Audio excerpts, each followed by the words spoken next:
Donc là, on refait la même chose. On va calculer x bar, l'erreur relative. L'erreur relative, on va la calculer. Le S et le S au carré. Tout ça, on va les calculer. Et j'ai trouvé les valeurs suivantes. Bon, le x bar, c'est 41,9 grammes par litre. L'erreur relative, elle est de 0,238%. L'écart type est égal à 0,832 et le S au carré, c'est 0,692. Voilà. Voilà ce que j'ai trouvé. Et on va faire une comparaison. Avec, là, c'est inter-jour. Quand c'est intra-jour, le x bar, quand c'est intra-jour, le x bar, on a trouvé, c'était 41,9. L'erreur relative de x bar, c'est 0,159. Le S de x bar, c'était, on a trouvé combien? 0,494.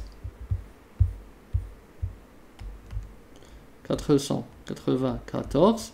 Et le S au carré, c'est 0,244, je pense. Je reviens. Oui, voilà, 0,244. On fait une comparaison. Bon, on remarque déjà que bon, la moyenne c'est pas un paramètre de comparaison. C'est pas faisable. On peut pas faire une comparaison entre deux échantillons ou bien entre deux populations à partir de la moyenne. C'est pas possible. C'est faux. Parce que la moyenne c'est juste la moyenne, vous rapportez toutes les valeurs à une valeur centrale. La moyenne, c'est-à-dire que c'est une valeur centrale. On ne peut pas comparer entre deux valeurs centrales. Mais les relatives, elle peut nous indiquer. Les relatives, c'est mieux. Là, on remarque que les relatives ne varient pas beaucoup. Ne varient pas beaucoup. Donc, elle reste toujours inférieure à 1%. On voit bien que l'exactitude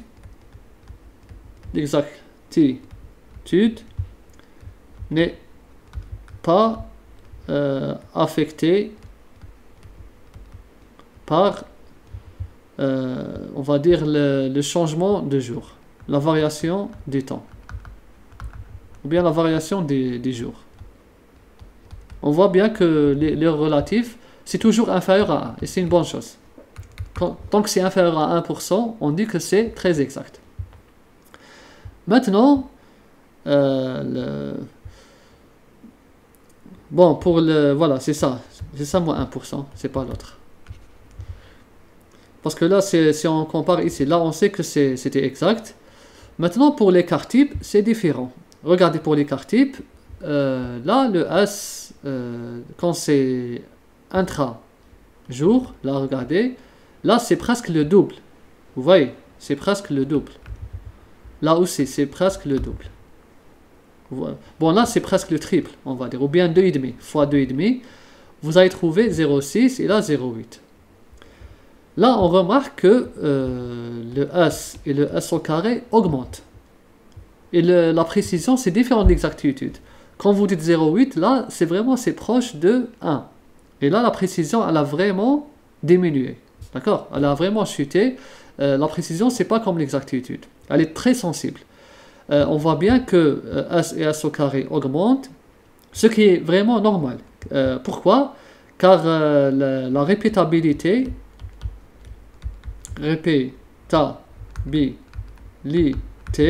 c'est-à-dire intra-jour, contient moins d'erreurs aléatoires que la reproductibilité. La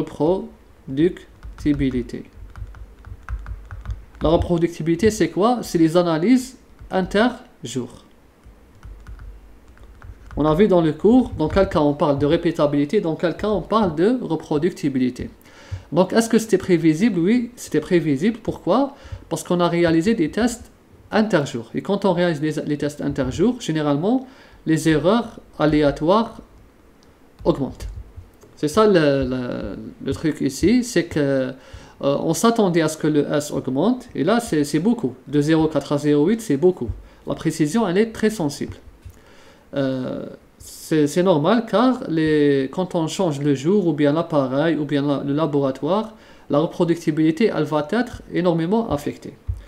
Donc le même jour, ici le laboratoire, pour le même jour, on a fait de la précision, mais quand on compare, on fait la comparaison entre laboratoire ici, on parle plus de reproductibilité. Par exemple, on va dire que, bon, je ne sais pas ce que j'ai écrit, non précis. Bon, là, j'ai pas utilisé anti-faible précision, donc là, je préfère éviter, c'était faux. Là, on préfère utiliser le mot reproductible, parce qu'on a fait une comparaison entre différents laboratoires, reproductibles. La répétabilité, quand on a fait le même jour sur le même appareil avec le même analyste. La reproductibilité, si vous changez l'un de ces paramètres, on ne peut plus parler de répétabilité. Donc là, on corrige. Là, on a fait la comparaison par rapport aux 5 laboratoires. On parle de reproductibilité.